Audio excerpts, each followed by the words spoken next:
রাত 1টা বাজে। চারদিকটা ভীষণ অন্ধকার, অন্ধকারে ছেয়ে গেছে পুরো রাত। চারদিকটা কালো আঁধারে ঢেকে গেছে, অন্ধকারে যেন পুরো রাতটাকে গ্রাস করে নিয়েছে। পরিবেশটা ভীষণ অন্ধকার, চারিদিকে নিস্তব্ধ আর শুনশান মানুষের কোলাহল, পশু পাখির কিচিরমিচির। আকাশে বাতাসে শুনশান গুনগান পিন পিন নীরবতায় ছেয়ে গেছে। চারদিকটা সম্পূর্ণ নিস্তব্ধ, কোনো মানুষের কোলাহল আওয়াজ নেই, শুনশান একদম ঠান্ডা আবহাওয়া। অন্ধকারে একটি রুমে চেয়ারে বেঁধে রাখা আছে একটি ছেলেকে। ছেলেটির মাথার উপরে হলদে রঙের একটি লাল রঙের বাতি জ্বলছে, বাকি সবগুলো অন্ধকারে ছেয়ে গেছে। রুমের ভেতর হালকা হালকা আলো, ছেলেটার শরীর থেকে এখনো রক্ত গড়িয়ে পড়ছে। পরিবেশটা নিস্তব্ধ। এমন সময় রুমের ভেতর অজানা এক আগন্তুকের আগমন ঘটে। গুটি গুটি পায়ে আগন্তুকটি ছেলেটির সামনে এসে দাঁড়ায়। পেছন থেকে কয়েকটা ছেলে একটা চেয়ার এনে দেয়। চেয়ারের ওপর পায়ের ওপর পা রেখে বসে পড়ে অচেনা অজানা আগন্তুক। সে ভয়ঙ্কর, অপ্রকাশিত আগন্তুকটি। কেন জানি না আগন্তুকটি সিগারেট খেতে বেশ মন চেয়েছে, তাই পকেট থেকে একটা ব্র্যান্ডের সিগারেট বের করে সেটাকে জ্বালিয়ে মনের সুখে টানতে থাকে। আর নিকোটিনের ধোঁয়াগুলো উড়িয়ে দেয় অন্ধকার রাতে কালো বাতাসের মাঝে। আগন্তুকটি মুচকি এসে বলে দেয়, কুত্তার বাচ্চার তাড়াতাড়ি জ্ঞান ফেরার ব্যবস্থা কর। অজানা অচেনা অপ্রকাশিত ভয়াবহ ভয়ঙ্কর আগন্তুকের কথা শুনে ছেলেটির চোখে এবার ঠান্ডার পানি সেটা দেয়। হঠাৎ করে কোনো কিছু ঠান্ডা স্পর্শে ছেলেটির জ্ঞান ফিরে আসে। ছেলেটি মিটমিট করে চোখ খুলে নিজেকে আবিষ্কার করে অন্ধকার একটি রুমের মাঝে। মাথাটার উপর হালকা উঠিয়ে চোখ মেলে দেখতে পায় 0 বাল্বের একটি বাতি জ্বলছে। তাছাড়া চোখে তেমন কিছুই দেখা যায় না, সব ঝাপসা ঝাপসা তার কাছে লাগছে। মিটমিট করে চোখ খুলে সামনে তাকিয়ে দেখতে পায় তার সামনে কেউ একজন বসা আছে, কিন্তু এতক্ষণ ঘুমের ঘরে থাকার কারণে সে চিনতে পারে না আগন্তুকটা। আবার বলে ওঠে, রুমের ভেতরে থাকা সব কয়েকটা বাতি জ্বালিয়ে দেই। আগন্তুকদের কথা মতো প্রত্যেকটা বাতি জ্বালিয়ে দেওয়া হয়। সাথে সাথে সামনে চেয়ারে বসে থাকা ছেলেটি তার সামনে বসা আগন্তুককে দেখে কলিজার পানি শুকিয়ে গেছে। ভয়ে গলা দিয়ে কোনো আওয়াজ বের হয় না। পুরো পরিবেশটা নিস্তব্ধ শুনশান হয়ে গেছে। নীরবতার মধ্যে দিয়ে পুরো সময়টা যাচ্ছে। চোখ মুখে স্পষ্ট হয় তার ভয়। ভয় ফুটে উঠেছে ছেলেটির হাত পা কাঁপাকাঁপি শুরু হয়েছে। সামনে চেয়ারে বসে থাকা আগন্তুকটি দেখে যেন তার প্রাণ পাখি ধ্রুবটা শরীর থেকে পালিয়ে গেছে। চেয়ারে বসে থাকা ছেলেটা এবার ভয়ার্ত কণ্ঠে বলে ওঠে, কুত্তার বাচ্চা, তোর সাহস হয় কি করে? তুই আমাকে তুলে আনিস? তোর মতো একটা ফকিন্নি আমার গায়ে হাত দিয়েছে, এর পরিণাম কতটা ভয়ঙ্কর হতে পারে তুই জানিস? এই কথাটা শুনে সামনে বসে থাকা অজানা অপ্রকাশিত ভয়ঙ্কর ভয়াবহ আগন্তুকটি পাগলের মতো হাসতে থাকে। যে হাসিতে ভয়ঙ্কর কিছু লেগে আছে। পাগলের মতো হাসতে দেখে চেয়ারে বাঁধা থাকা অবস্থায় রকি নামে ছেলেটি বলে ওঠে, কুত্তার বাচ্চা, তুই আমাকে এখানে বেঁধে রেখেছিস কোন সাহসে? এখান থেকে শুধু একবার বেঁচে ফিরতে দে, তোকে কলেজে সবার সামনে উলঙ্গ করে ঘোরাবো। রকি যত গালি দেয় তত হাসতে থাকে ভয়ঙ্কর আগন্তুক পাগলের মতো, যে হাসিতে লেগে আছে অনেক কিছু পাগলামোর কথা। আগন্তুকটা হাসতে হাসতেই বলে ওঠে, ভার্সিটিতে তোর নাকি অনেক পাওয়ার, অনেক ক্ষমতা। এখন সেই পাওয়ার আর ক্ষমতা কোথায় গেল? এখান থেকে শুধু আমাকে একবার বেঁচে ফিরতে দে, তোকে সত্যি জানে মেরে ফেলবো। তোর ডেড বডিটাও কেউ খুঁজে পাবে না। আগে এখান থেকে জীবন্ত ফিরে তো যা। তুই আমাকে এখানে তুলে এনে জীবনের সবচেয়ে বড় ভুল করলি। তুই জানিস না তুই কার ছেলেকে তুলে এনেছিস। আমি শহরের এমপির ছেলে, আর তুই আমাকে ধরে এনেছিস। মৃত্যু তোর জন্য নিশ্চিত। আগন্তুকের এই কথা শুনে হাসতে থাকে, যেন সে জোকারের মতো কি একটা বলে ফেলেছে।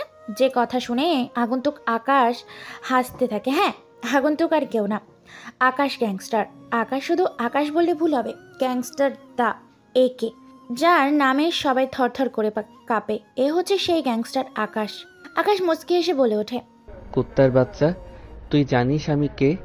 আকাশ, গ্যাংস্টার একে আকাশ। ছেলেটা আকাশের মুখে এই কথা শুনে চমকে ওঠে। কলেজের পানি শুকিয়ে গেছে, চোখ দিয়ে লাল ধোঁয়া বের হতে শুরু করেছে, যেন তার সামনে স্বয়ং আজরাইল দাঁড়িয়ে আছে। ভয়ে তার গলা শুকিয়ে গেছে, হাত পা কাঁপাকাঁপি শুরু করেছে, মুখ দিয়ে কোনো কথা বের হয় না।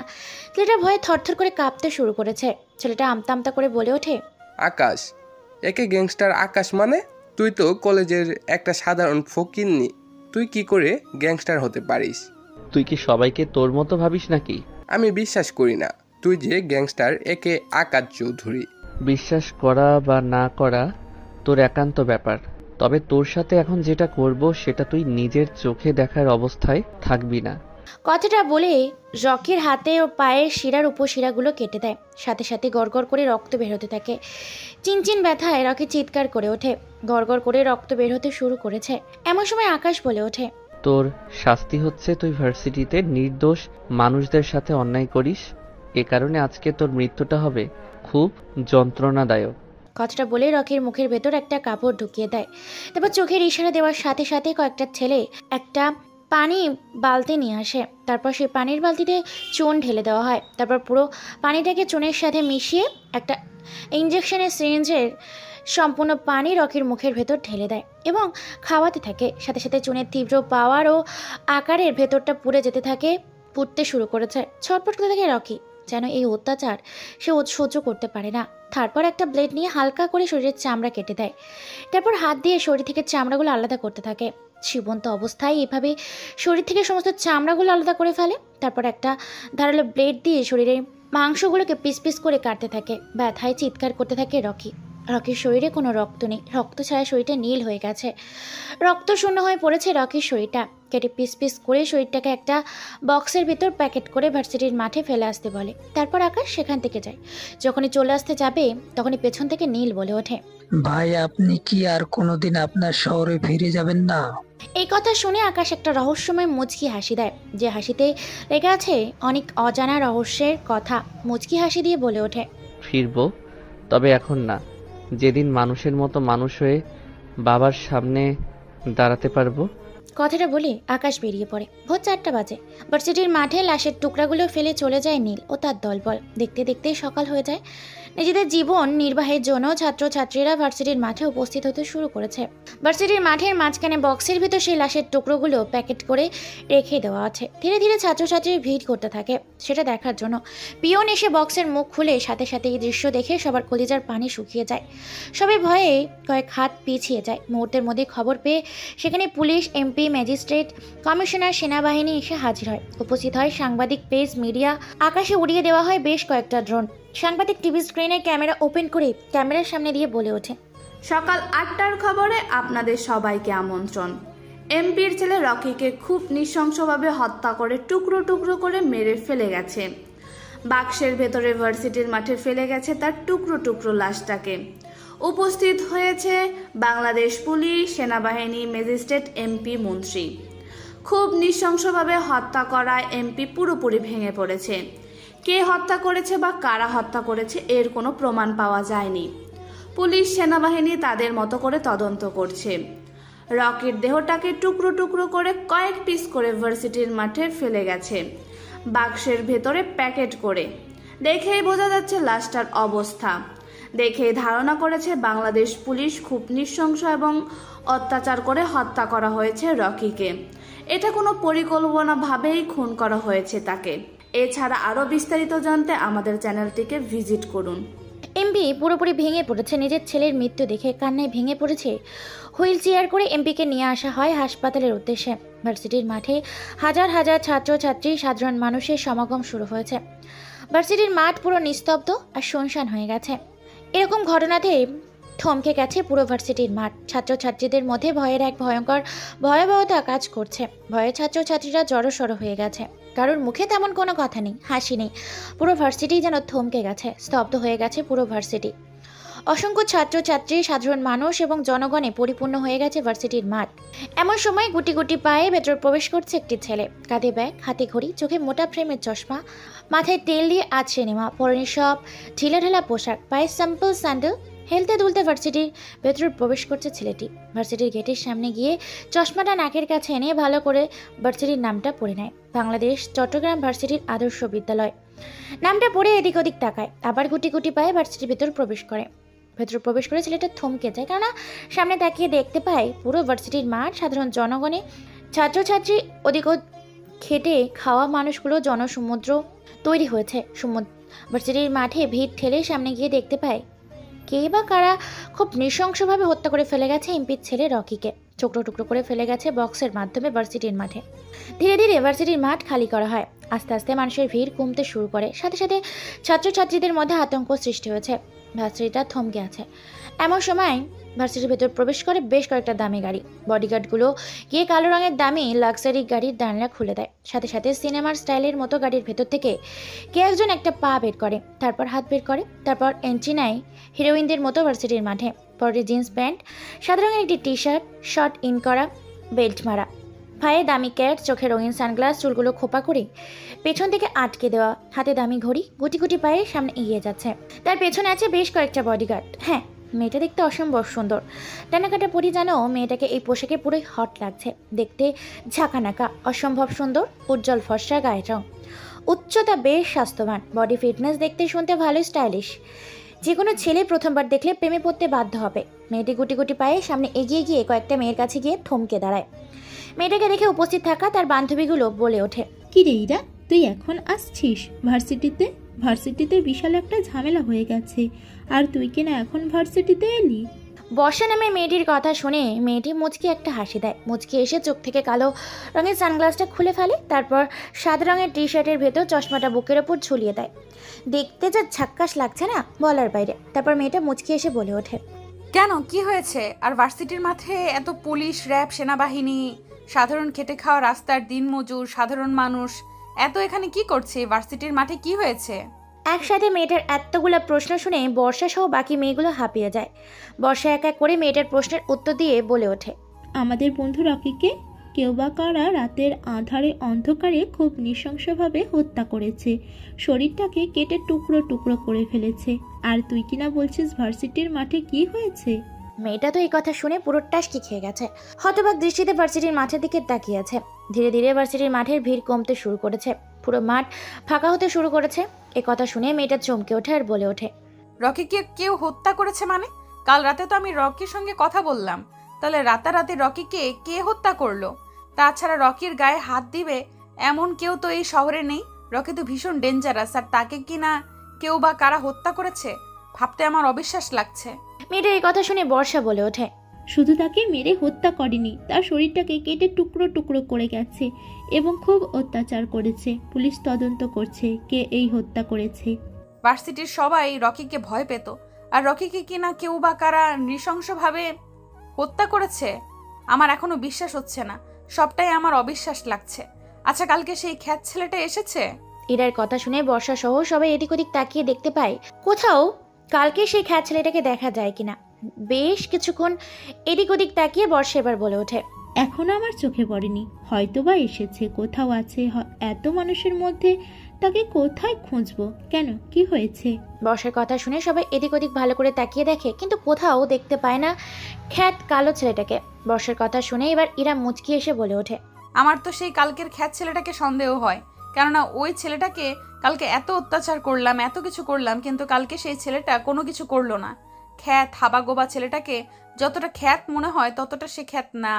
এই কথা বলে তারা একটা আম গাছে নিচে গিয়ে সবাই মিলে বসে আড্ডা দিতে থাকে। অন্যদিকে আকাশ মুচকি এসে সেখান থেকে নিজের ক্লাসরুমের উদ্দেশ্যে রওনা দেয়। ধীরে ধীরে ভার্সিটির মাঠ পুরোপুরি ফাঁকা হয়ে যায়। আজকে তেমন ক্লাস হবে না, কারণ ভার্সিটিটা আজকে বেশ থমকে আছে।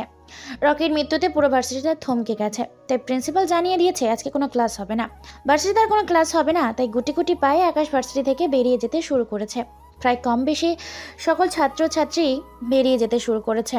এমন সময় পেছন থেকে কেউ একজন ডাক দেয় আর বলে ওঠে আকাশকে, এই যে সাদা টি শার্ট পরা গাইয়া হাবা গোবা খ্যাত ছেলে, এদিকে আয়। কারো কথা শুনে থমকে যায় আকাশ। পেছনে ঘুরে তাকিয়ে দেখতে পায় কালকে সেই ডেঞ্জারাস ভয়াবহ মেয়েটা সহ তার বান্ধবীগুলো তাকে ডাকছে। আকাশ না শোনার ভান করে যখনই সামনে পা বাড়াতে যাবে তখনই পেছন থেকে তার ঘাড়ে কেউ হাত রাখে। আকাশ পেছনে ঘুরে দেখতে পায় বেশ কয়েকটা তার পেছনে দাঁড়িয়ে আছে, যেন শরীর তো নয়, এক একটা বডি বিল্ডার, লম্বা উচ্চতায় আর শরীর স্বাস্থ্যে বিশাল আকৃতির বেশ কয়েকটা মানুষ। আকাশ তাদেরকে দেখে বেশ খানিকটা ভয় পেয়ে যায়। পরনে থাকা চশমাটা ঠিক করে নেয় আর বলে ওঠে, ভাই কাকে চাই? আর আপনারা আমার পথ আটকে দাঁড়িয়ে আছেন কেন? ছেলেগুলো কোনো কথা না বলে ছেলেগুলো চুপচাপ আকাশকে পাজাগুলা করে চ্যাংদোলা করে নিয়ে যায় মেয়েগুলোর সামনে। তারপর সেখানে গিয়ে আকাশকে থপ করে ফেলে দেয়। আকাশ খানিকটা ব্যথাও পায়। তারপর আকাশ উঠে দাঁড়ায়। এটা দেখে মুচকি এসে ইরা বলে ওঠে, কিরে, তুই কি ভেবেছিস খুন করে পালিয়ে যাবি? তোকে আমরা ধরতে পারবো না। তুই খুন করেছিস রকিকে, তাই না? আমরা সব জানি। তোকে পুলিশে দেব। তুই কেন ভয়ে পালিয়ে যাচ্ছিলিস আমাদেরকে দেখে? তুই খুন করেছিস রকিকে। ইরার কথা শুনে খানিকটা ঘাবড়ে যায় আকাশ। আকাশ কি বলবে কি করবে বুঝতে পারে না। ইরা আবার বলে ওঠে, কি করে কি হলো, তোর মুখ বন্ধ হয়ে গেল কেন? দেখেছিস, আমি বলেছিলাম না বর্ষা এই শালা খ্যাত খুন করেছে। একে দেখতে যতটা খ্যাত মনে হয়, আসলে সে খ্যাত না। আকাশ এই কথা শুনে মুচকি একটা হাসি দেয়।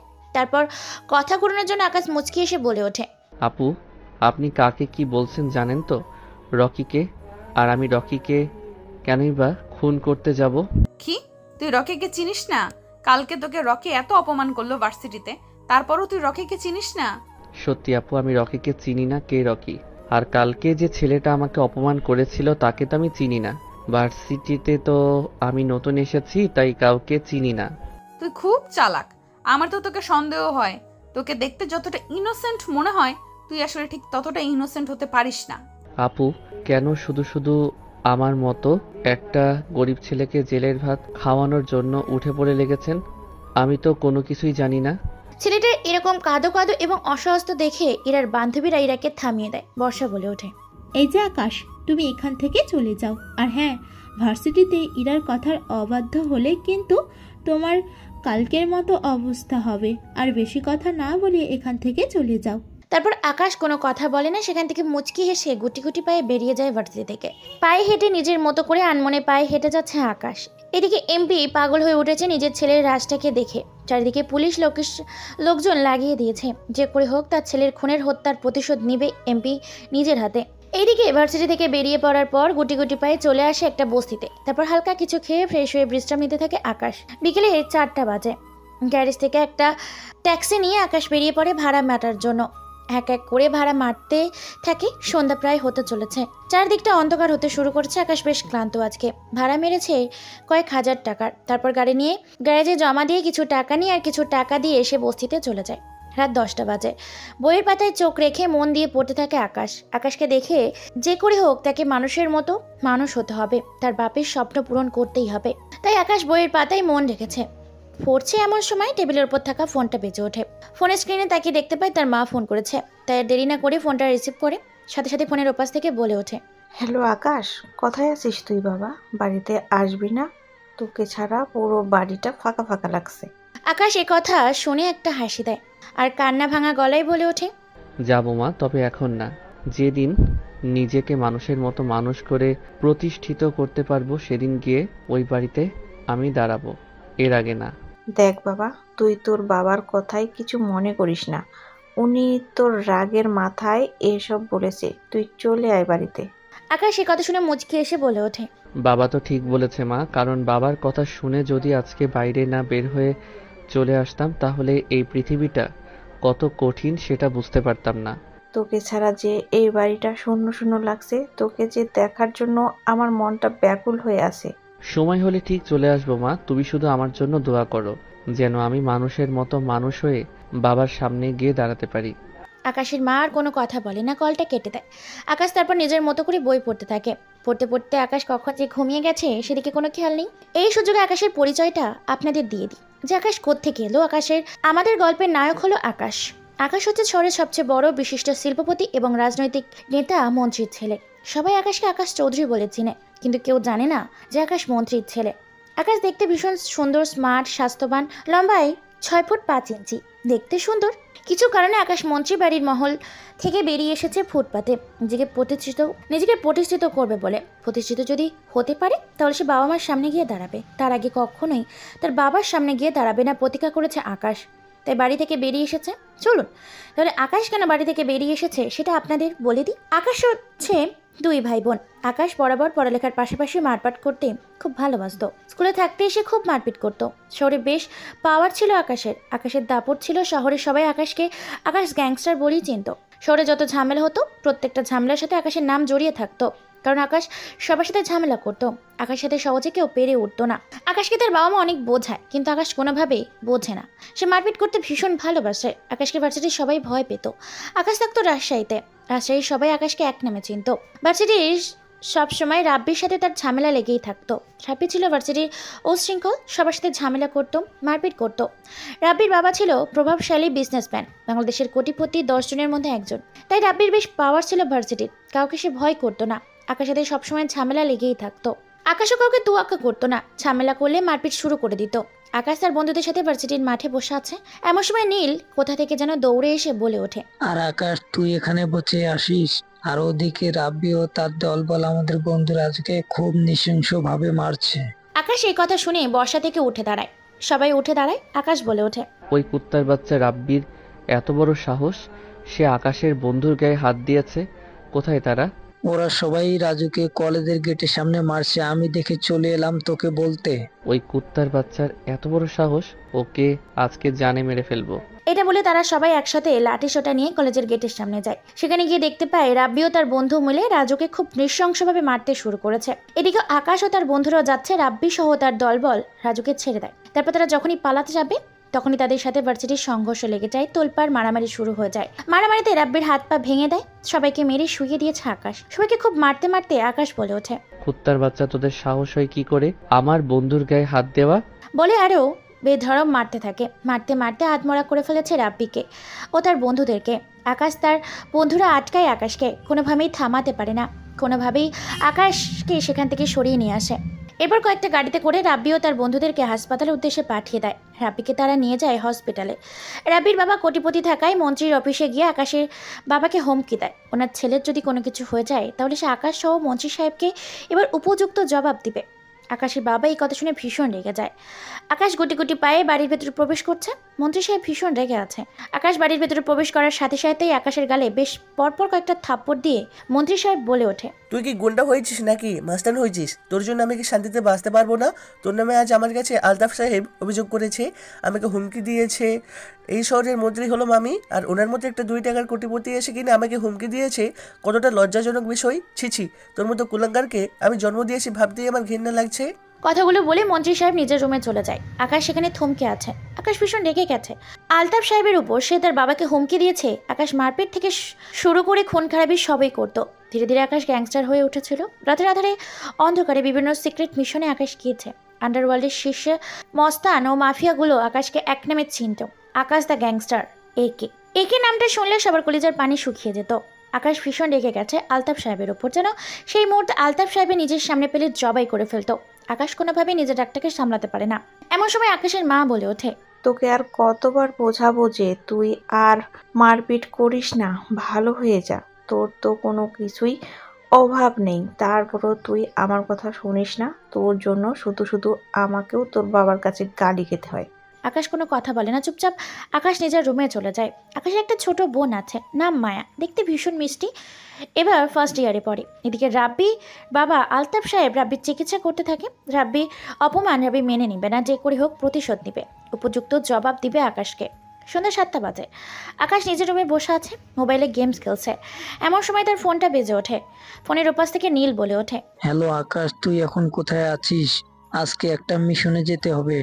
ঢাকা মিরপুর রেল স্টেশন থেকে পঞ্চগড় এক্সপ্রেস রেল স্টেশনের মধ্যবর্তী সময়ের মাঝখানে কিছু বেআইনি অস্ত্র মাল পাচার করছে কয়েক দল।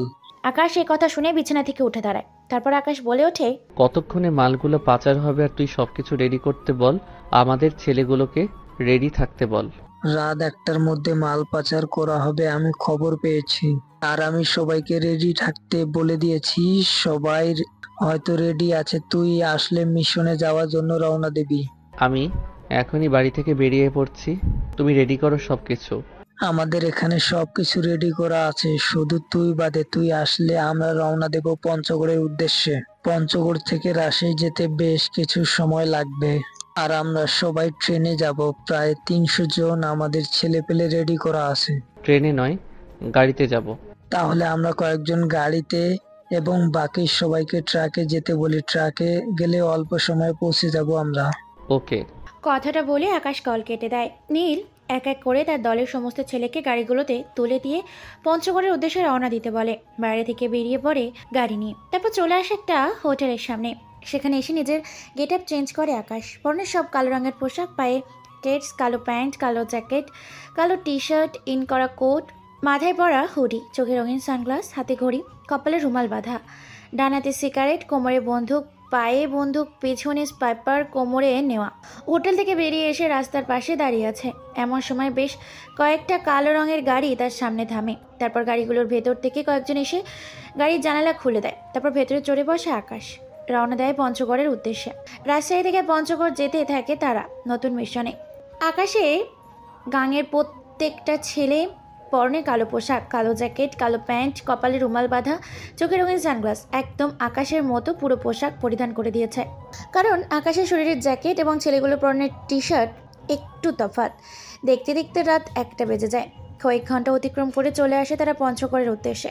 পঞ্চগড় রেল স্টেশনের আশেপাশে কয়েকশো কালো পোশাকধারী ছেলেপুলে নিজেদের মতো করে পজিশন নিয়ে আছে। এমন সময় ট্রেন এসে থামে। বেশ কিছু সময় নিস্তব্ধ আর শুনশান নীরবতায় ছেয়ে যায় ট্রেনের ভেতর থেকে। কেউ বের হয়ে আসে না। ট্রেনটা আসার পর থেকে একটা জায়গায় একই স্থানে আছে। বেশ কিছু সময় এভাবেই কেটে যাবার পর ট্রেনের ভেতর থেকে বেশ কয়েকজন বেরিয়ে এসে এদিক ওদিক ভালো করে তাকিয়ে আবার ট্রেনের ভেতর চলে যায়। তারপর ট্রেনের ভেতর থেকে বড় বড় কয়েকটা বক্স বের করে নিয়ে আসে বাইরে। রেল স্টেশনের পাশেই একটা বড় ট্রাক রাখা আছে। ট্রাকে এক এক করে সমস্ত বক্সগুলো তুলে ফেলে। এরপর ছেলেগুলো যখন এদিক ওদিক তাকিয়ে ভালো করে 4-5টা করে ট্রাকের ভেতর উঠতে যাবে, হঠাৎ করে এমন সময় কোত্থেকে যেন এক অজানা ছেলে তাদের সামনে এসে দাঁড়িয়ে পড়ে। ট্রাকটা সেখানেই ব্রেক করে। আগন্তুকটা গুটি গুটি পায়ে ট্রাকের সামনে এসে দাঁড়ায়। পরনে সব কালো পোশাক, মুখটাও কালো, মাস্ক দিয়ে ঢেকে নেওয়া।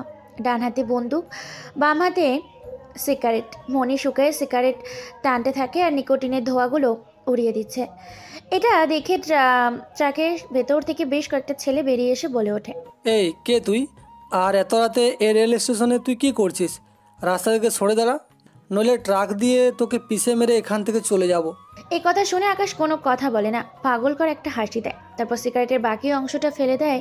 এটা দেখে ছেলেগুলো আবার বলে ওঠে, কি রে, আমাদের কথা কি তোর কানে পৌঁছায়নি?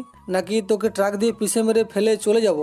জানি না কোথা থেকে আসে এইসব পাগল ছাগল, চলে আসে কাজে বাধা দিতে। আকাশের কথা শুনে হাসতে থাকে। হাসতে হাসতে আবার একটা সিগারেট চালায়। তারপর কোনো কথা ছাড়াই কয়েকটা গুলি ট্রাকের কাচের ওপর, সাথে ট্রাকের সামনের অংশের গ্লাসটায় ভেঙে পড়ে। এটা দেখে চমকে যায় ছেলেগুলো। হঠাৎ করে গুলির শব্দ শুনে ট্রাকের ভেতর থেকে বেশ কয়েকজন ছেলেপুলে বেরিয়ে আসে। দেখে পাগল ছেলেটার হাতে বন্দুক। এটা দেখে ছেলেগুলো আবার বলে ওঠে, আমি ভেবেছিলাম তুই একটা পাগল, কিন্তু সত্যিকারের তোকে দেখে পাগল মনে হয় না। তুই নিশ্চয়ই আমাদের কাছে বাধা দিতে এসেছিস।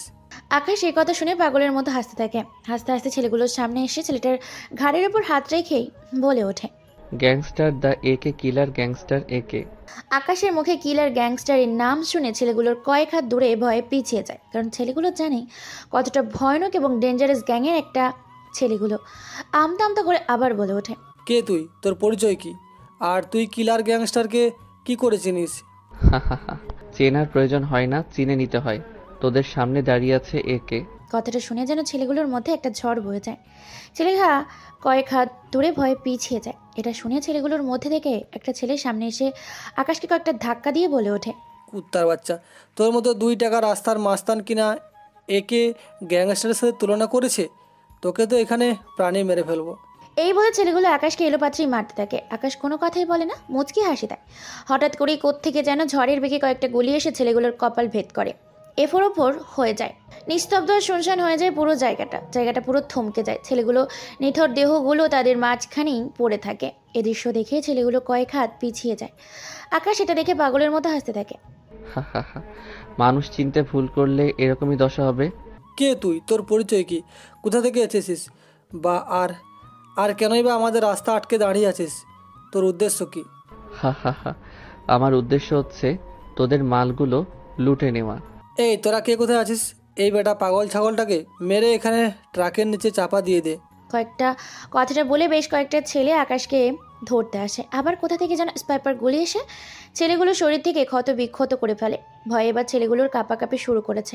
আকাশ গুটি গুটি পায়ে এসে ছেলেগুলোর সামনে দাঁড়ায়। ছেলেটা এবার বলে ওঠে, তোকে তো শালা আজকে প্রাণে মেরে ফেলবো। কথাটা বলে আকাশের সাথে তাদের সংঘর্ষ লেগে যায়। মারপিট শুরু হতে থাকে। রেল স্টেশন যাকে যেভাবে পাচ্ছে তাকে সেভাবেই মারছে।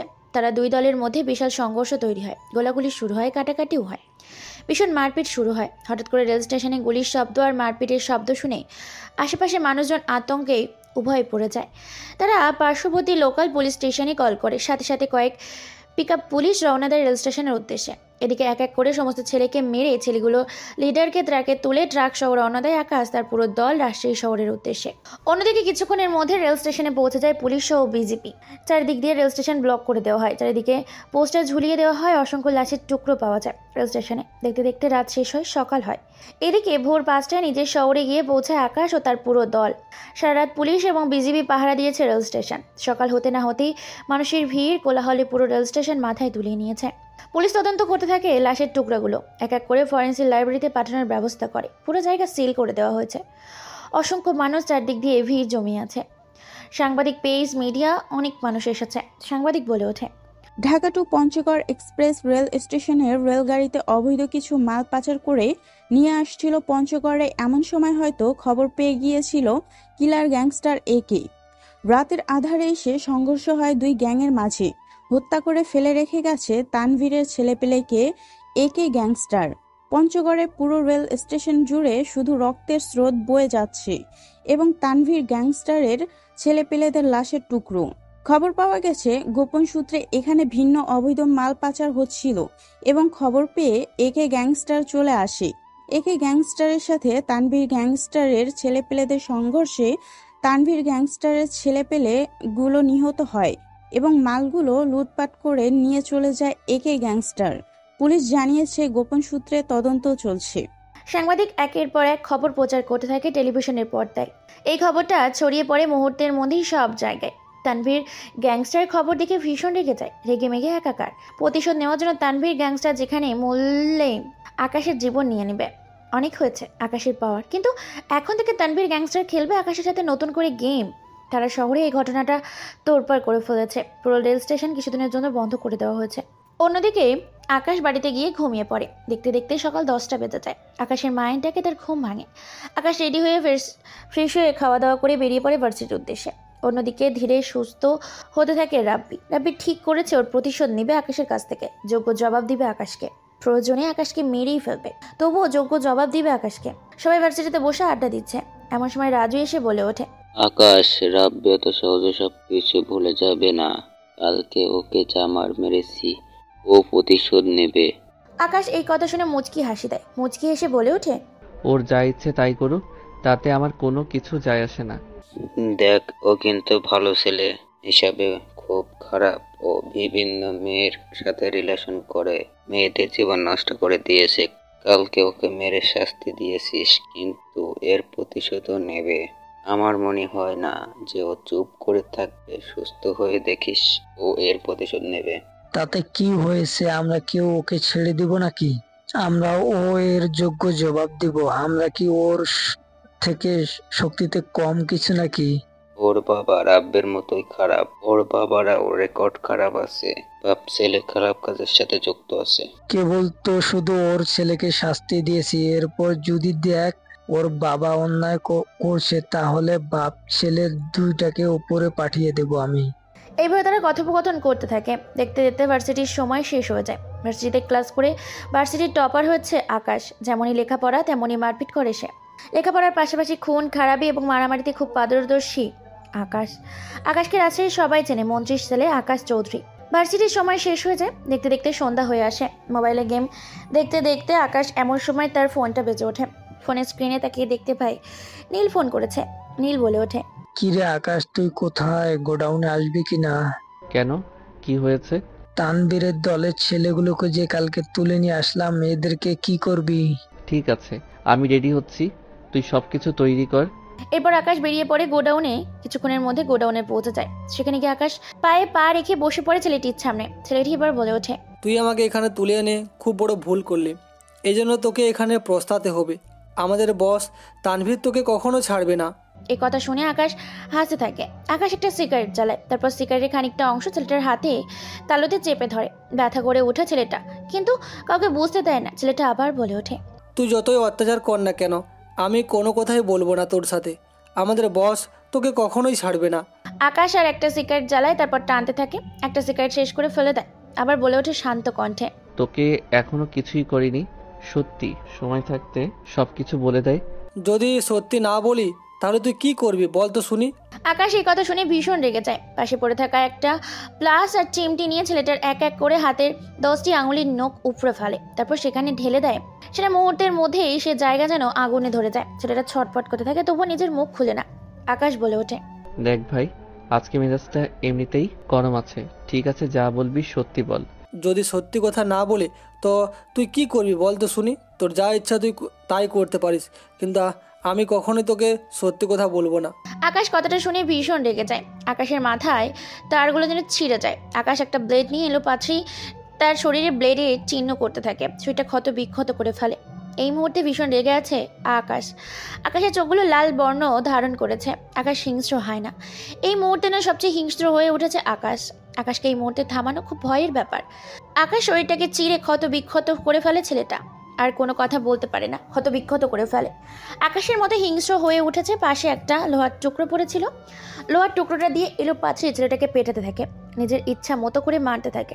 ছেলের মুখ চোখ কান দিয়ে গলগল করে তাজা লাল রক্ত বের হতে শুরু করেছে। সেটাকে কেটে ফালা ফালা করে ফেলেছে, মাংসগুলো পিস পিস করে গেছে। ছেলেটার আর্তনা যেন আকাশের চোখে পড়ে না, কিন্তু ছেলেটা কোনো আওয়াজই করে না।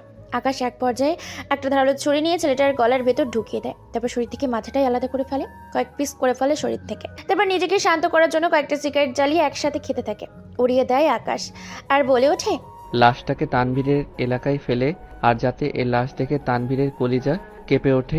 আমি আর রাজু গিয়ে ওর লাশটাকে ওর আস্তানায় গিয়ে ফেলে আসবো, কিন্তু তুই এখন বাসায় যাবি নাকি?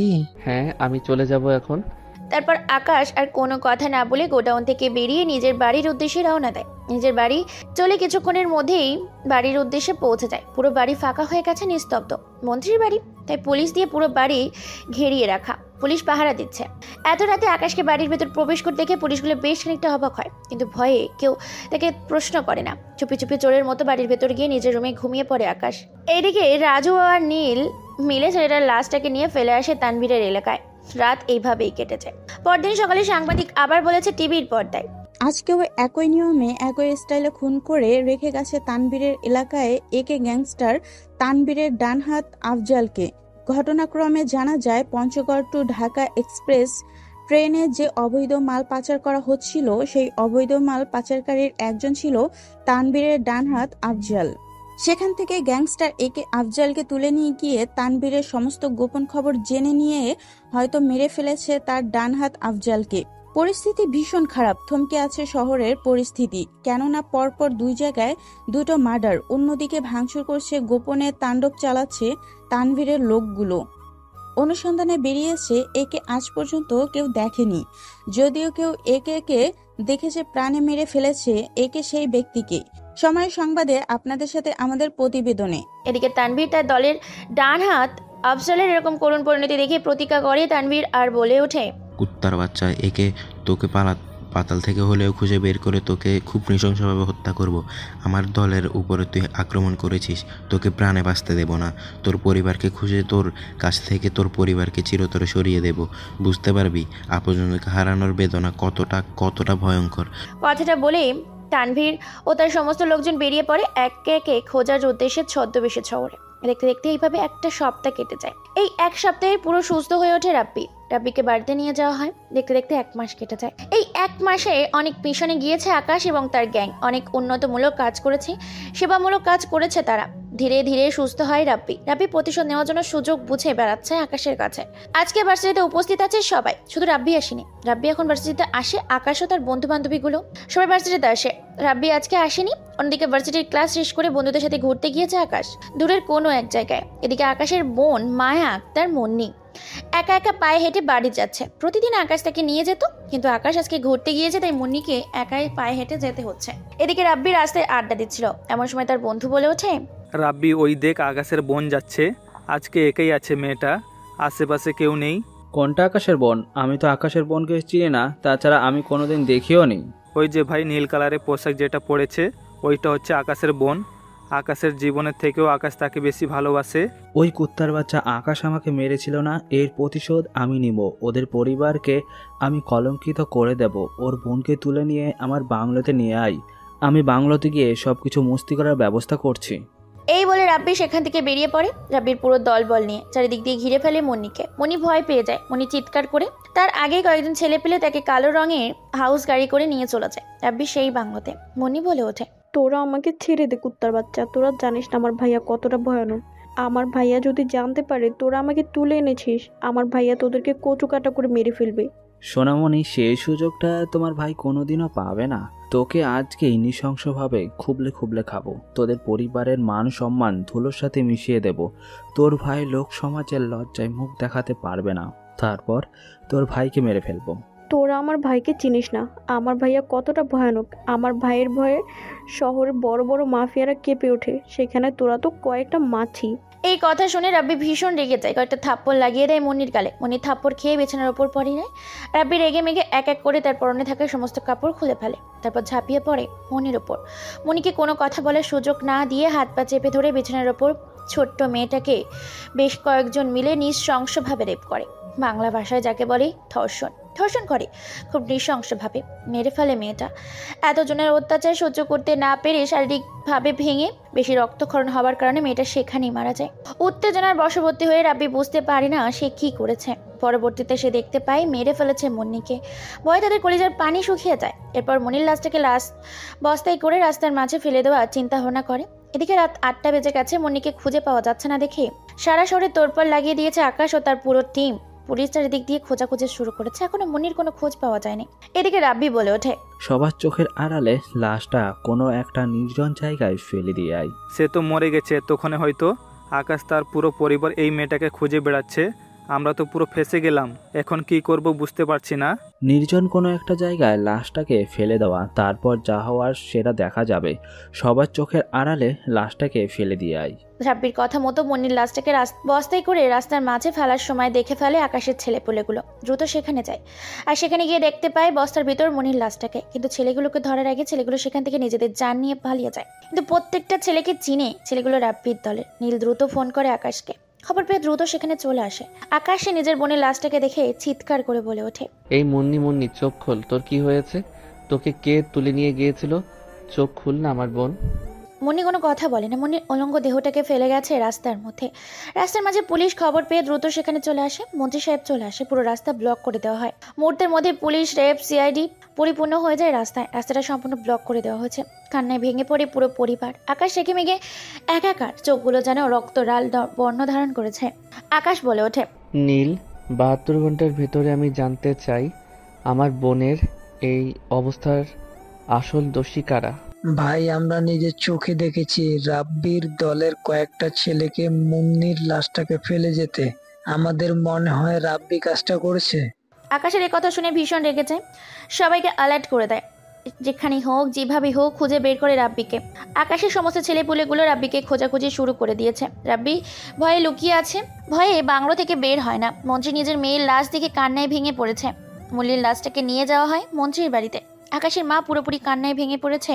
এই বয়সের মেয়ের লাশটাকে দেখে পুরোই কান্নায় ভেঙে পড়েছে। আকাশের মাকে হাসপাতালে নিয়ে যাওয়া হয়। মন্ত্রী সাহেব তো কথা বলতে পারে না।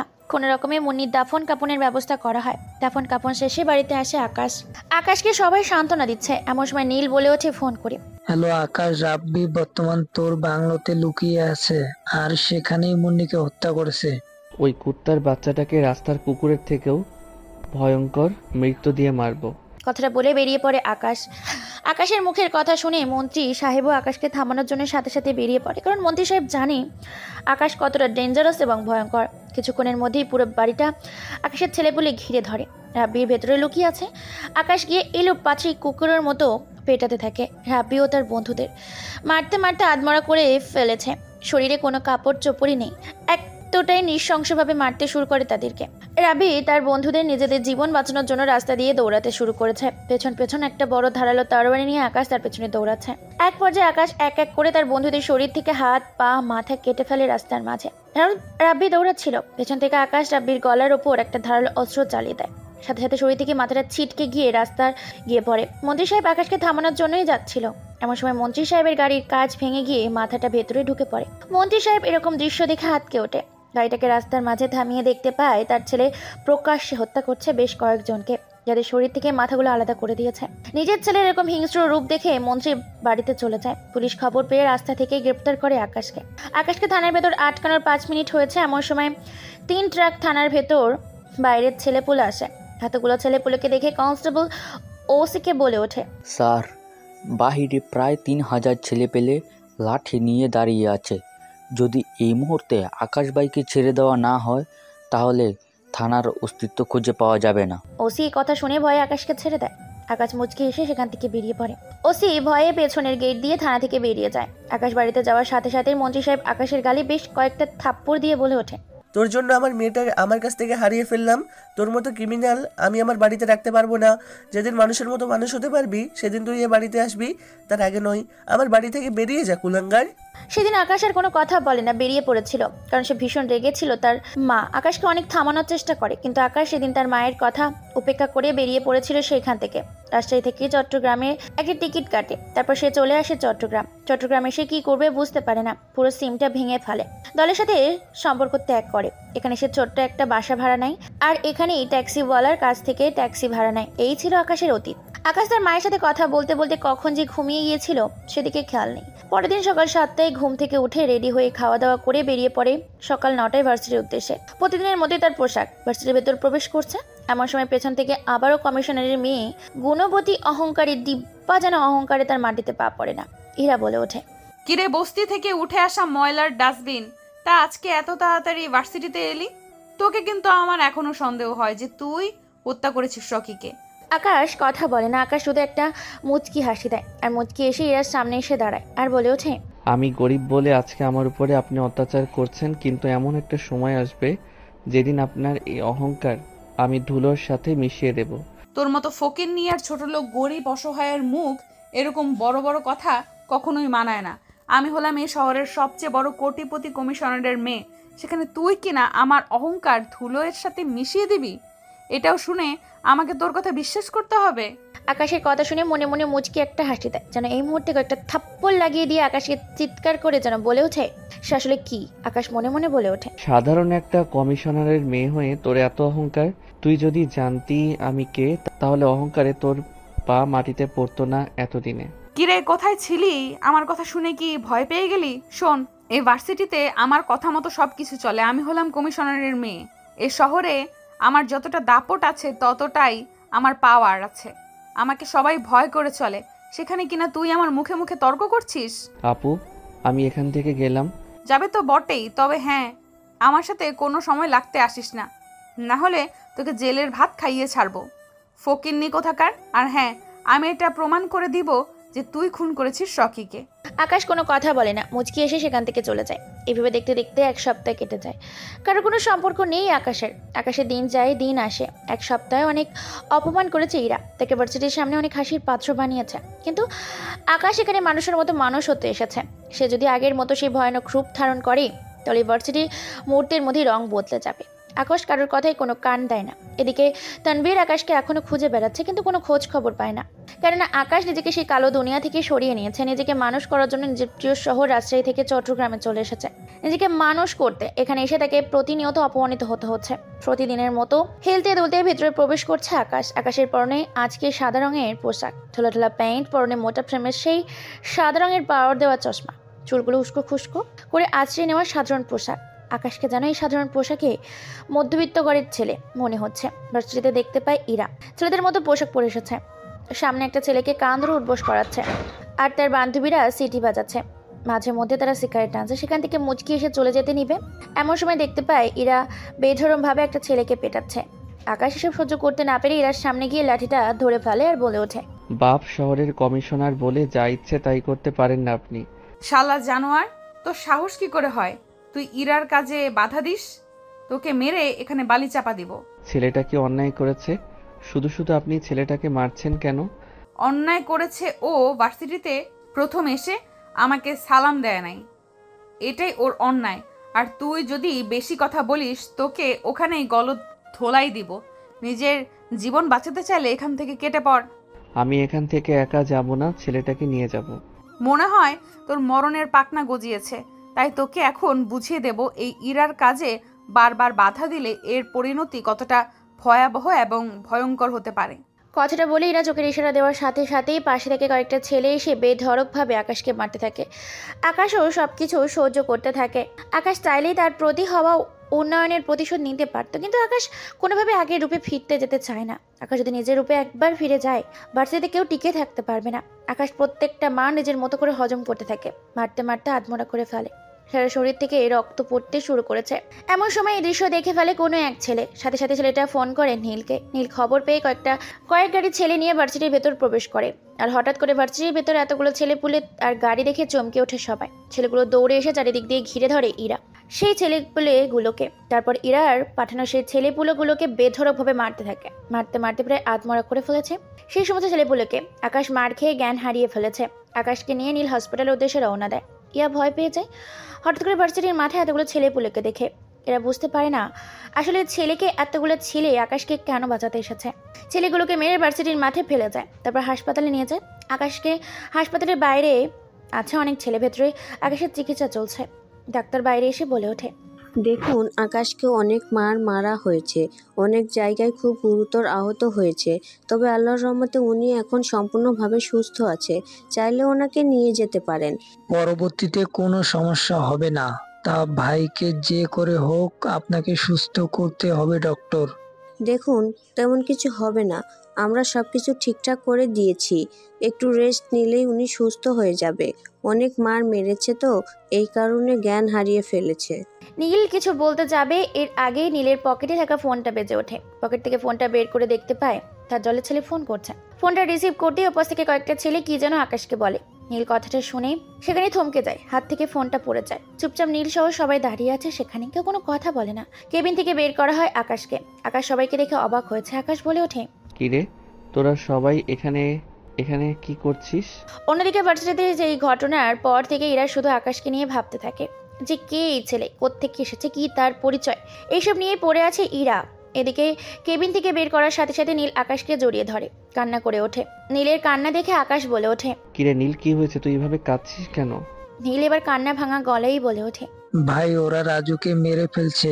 তুমি সেখান থেকে চলে আসার পর আমাদের গ্যাংয়ের ছেলেগুলো গ্যাং থেকে চলে যাচ্ছিল। নিজেদের গন্তব্য গ্যাংটা প্রায় ধ্বংস হতে বসেছিল। বিভিন্ন সন্ত্রাসী আমাদের উপর আক্রমণ করে, তারপরেও আমরা মোকাবেলা করছি, কিন্তু রাজুকে আমরা বাঁচাতে পারিনি। রাজুকে মেরে ফেলছে ওই তানবীরের লোকেরা। আকাশ এই কথাটা শুনে বসা থেকে উঠে দাঁড়ায়। দাঁড়াতেও কষ্ট হলেও দাঁড়িয়ে যায়। আকাশ ভেঙে যেন আকাশের মাথায় পড়ে। আকাশের চোখ যেন নোনা পানি গড়িয়ে পড়ছে। আকাশ বলে, তানবীরের লোকেরা কোথায় মেরেছিল রাজুকে? আমিও সঠিক জানি না, শুধু খবর পেলাম তোমাকে ভার্সিটিতে ওরা মারার পর তোমাকে ভার্সিটি থেকে নিয়ে এসেছিলাম। হাসপাতালে আমাকে কেউ একজন খবর দিয়েছিল, তারপর খবর পেয়ে ভার্সিটি থেকে দেখি ওরা বেশ কয়েকজন মিলে তোমাকে মারছে। তারপর তোমাকে হসপিটালে নিয়ে আসি, আর এখানে খবর দিল আমাদের ছেলে রাজুকে তানবীরের লোকেরা মেরে ফেলছে। অনেক হয়েছে ভালো মানুষের মুখোশ পরা। ভালো হতে এসেছিলাম এই শহরে, কিন্তু কেউ আমাকে ভালো হতে দিল না।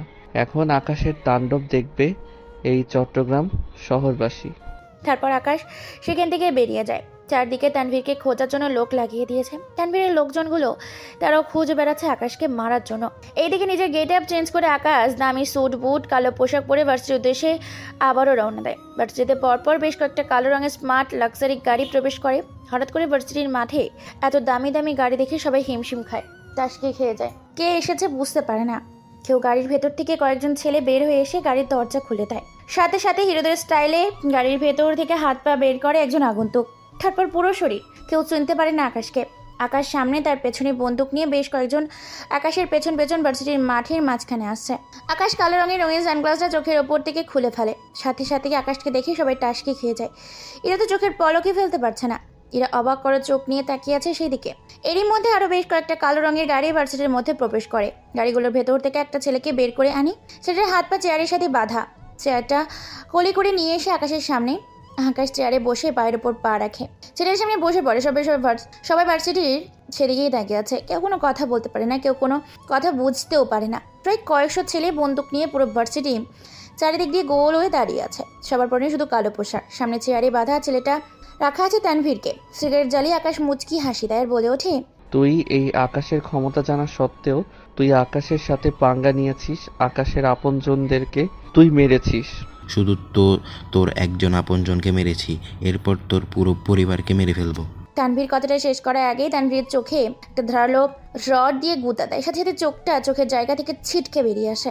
এটা দেখে ছাত্র ছাত্রী শিক্ষক সহ কয়েক হাত দূরে পিছিয়ে যায়। এরপর আকাশ বলে ওঠে, এই একে গ্যাংস্টার আকাশ চৌধুরীর সাথে তুই পাঙ্গা নিয়েছিস, মরতে তো তোকে হবে। আকাশ কথাটা বলে তানভীরের বুকের ওপর ধারালো একটা অস্ত্র ঢুকিয়ে দেয়, এক এক করে তার কয়েক অঙ্গ কেটে ফেলে। এমন কিছু দেখে জ্ঞান হারাবার মতো অবস্থা ছাত্রছাত্রীরা ভয়ে সেখান থেকে কয়েক হাত দূরে পিছিয়ে যায়। সবার মতো আতঙ্ক। এরই মধ্যে সাংবাদিক খবর পেয়ে ভার্সিটির উদ্দেশ্যে রওনা দিয়েছে। ব্লেড দিয়ে তানভীরের শরীর থেকে চামড়া খুলে আলাদা করে, সাথে আকাশ প্রকাশ্যে খুন করছে। এসব দেখে ইরার কলিজায় পানি শুকিয়ে গেছে, ভয়ে কোনো কথা বলতে পারে না। তানভীরকে প্রকাশ্যে খুন করেছে আকাশ, তারপর রক্তগুলো মুছে ফেলে। আকাশকে কেউ দেখেনি যে একে গ্যাংস্টার হচ্ছে আকাশ, কিন্তু আকাশ প্রকাশ্যে খুন করায় সবাই আকাশকে চিনে ফেলেছে। সবাই জেনে গেছে যে একে গ্যাংস্টার হচ্ছে আকাশ। সবার মনে ভয় আর আতঙ্ক ঢুকে গেছে, ভয়ে কেউ কোনো কথা বলতে পারে না। সাংবাদিক এক এক করে সমস্ত ভিডিওটা দেখাতে থাকে মানুষের কাছে, আর সাংবাদিক বলে ওঠে, এতদিন আমরা গোপনে তদন্ত করে একে গ্যাংস্টারকে খুঁজে বেরিয়েছি, কিন্তু আজকে প্রকাশ্যে চট্টগ্রাম ভার্সিটিতে একে গ্যাংস্টার প্রকাশ্যে হত্যা করেছে তার শত্রু তানভীরকে। একে গ্যাংস্টার আর কেউ নয়, স্বয়ং দেশের মন্ত্রী সাহেবের ছেলে, যাকে আমরা আকাশ চৌধুরী বলে চিনতাম। সেই আকাশ চৌধুরী আসলে একজন একে গ্যাংস্টার। এই গ্যাংস্টারের মালিক হচ্ছে আকাশ চৌধুরী। বর্তমানে আমরা ভার্সিটির মাঠে উপস্থিত আছি, এখানে একে গ্যাংস্টার সহ তার পুরো দল আছে। সাংবাদিক নিজের মতো করে আরো খবর প্রচার করতে থাকে। সাংবাদিক দেখানোর ভিডিওতে আকাশের বাবা মা আকাশকে দেখে অনেকদিন পর নিজের ছেলেকে দেখে খুশিতে আত্মহারা হয়ে গেছে। তারাও হেলিকপ্টার করে রওনা দেয় ভার্সিটির মাঠের উদ্দেশ্যে। ভার্সিটিতে ভয়ে কেউ কোনো কথা বলতে পারে না। চারিদিকে পুলিশ ভার্সিটিটাকে ঘিরে রেখেছে, কিন্তু পুলিশ কোনোভাবেই সাহস পাচ্ছে না আকাশকে ধরার। কারণ আকাশ শুধু একজন গ্যাংস্টার নয়, সমাজসেবকও বলা যেতে পারে। কেননা শহরে তার বেশ কয়েকটি এতিমখানা সহ বৃদ্ধাশ্রমও আছে, বেশ কয়েকটা হসপিটাল এবং বেকারদের জন্য চাকরির ব্যবস্থা। তাই আকাশকে যদি পুলিশ গ্রেপ্তার করে সবকিছু কর্মস্থল বন্ধ করে দেওয়া হবে। এই ভয়ে পুলিশ আকাশকে গ্রেপ্তার করতে ভয় পাচ্ছে। আকাশ নিজের গাড়ি করে রওনা দিবে, এমন সময় ভার্সিটির মাঠে হেলিকপ্টার ল্যান্ড করে। হেলিকপ্টার থেকে বেরিয়ে আসে দুইজন পরিচিত মানুষ, যাদেরকে দেখে আকাশ থমকে যায়। হ্যাঁ, আকাশের বাবা মা। আকাশের মা দৌড়ে এসে আকাশকে জড়িয়ে ধরে আর বলে ওঠে, বাবা তুই কেমন আছিস? তোকে অনেক দিন পর আমি দেখলাম, শরীরের একই হাল করেছিস, পুরো শুকিয়ে গেছিস তুই। আকাশ নিজের বাবা মাকে দেখে কি বলবে কি করবে বুঝতে পারে না। আকাশের মা বলে ওঠে, তোকে আমি আজকেই বাড়ি নিয়ে যাব, তোকে ছাড়া আমি বাড়িতে ফিরবো না। তুই ছাড়া পুরো বাড়িটা ফাঁকা ফাঁকা লাগছে। তোর বোন নেই, তুই এখন আমার বাঁচার একমাত্র ওষুধ। কিন্তু আমি তো নিজেকে প্রতিষ্ঠিত না করা পর্যন্ত ওই বাড়িতে পা রাখবো না। এই কথা শুনে পেছন থেকে মন্ত্রী সাহেব এসে আকাশকে জড়িয়ে ধরে আর বলে ওঠে, বাবা তুই আমাকে ক্ষমা করে দে, আমি ভুল করেছি। তোর গায়ে সেদিন হাত তুলে তোকে বাড়ি থেকে বের করে দেওয়ার পর আমি তোকে অনেক খুঁজেছি, কিন্তু কোথাও খুঁজে পাইনি। তুই আর এক করে থাকিস না, তুই আমাদের সাথে চল। তোকে সেটা পুরো মন্ত্রীমহল ফাঁকা ফাঁকা, এখন বেঁচে থাকার একমাত্র ওষুধ হচ্ছিস তুই। কিন্তু দেখ বাবা, আর কোনো কিন্তু নয়, আমার যে সম্পদ আছে সব কিছুই তো তোর। আমি এত সব কিছু নিয়ে কী করব? তোকে আর প্রতিষ্ঠিত হতে হবে না, তুই আমার একমাত্র সন্তান। তোকে আমি ছাড়া কী করে যে বাঁচি তা বলার বাহিরে। আকাশ তার বাবা মাকে জড়িয়ে ধরে কান্না করতে থাকে। পুরো ভার্সিটি অবাক হয়ে যায়, কেউ কোনো কথা বুঝতে পারে না। অন্যদিকে বর্ষা বলে ওঠে, আরে ইরা, এ তো দেখি তোদের থেকেও কোটিপতি।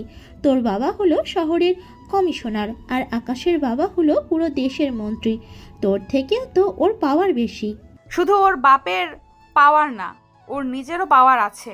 ওর এত সব পাওয়ার থাকতে কিনা কোনোদিন ভার্সিটিতে আমার সাথে খারাপ ব্যবহার করেনি, সবসময় গরিব খ্যাত অসহায়দের মতো ভার্সিটিতে এসেছে। ও চাইলেই তোর সাথে অনেক খারাপ ব্যবহার করতে পারতো। এখন তোর পরিচয় জেনে আমার ভীষণ ভয় করছে।